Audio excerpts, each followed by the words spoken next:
stuck in Europe. The wine and beer people would customarily have for breakfast were slowly replaced by jitter juice.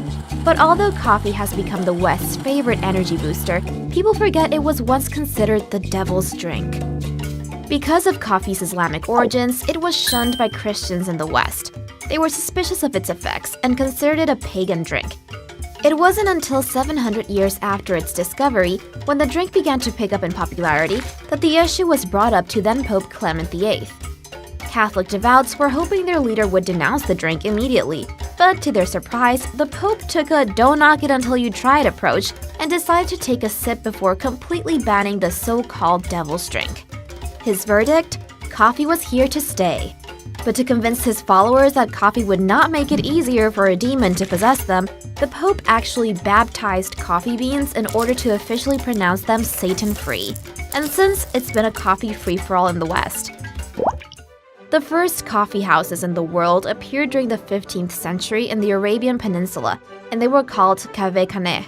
Coffee houses were a place where people would gather to play games, listen to music, or even have heated political debates.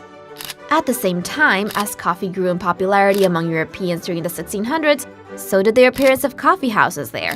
But unlike taverns or bars, which were the place where men would gather to discuss politics and daily conundrums, coffee houses were considered a place for intellectuals.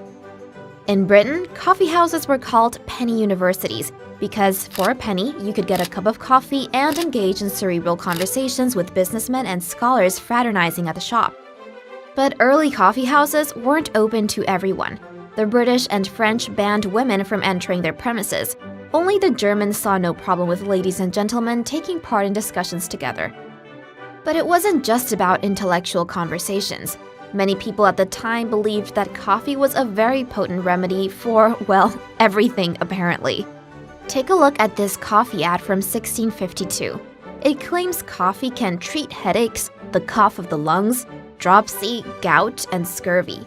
Oh, and apparently it also helped prevent miscarriages in childbearing women. Some beverage this was.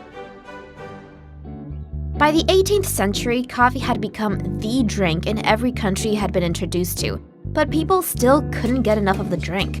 In 1901, a Japanese-American chemist called Satoru Kato created the first version of instant coffee. He even patented his invention in 1903, but his creation didn't really catch on.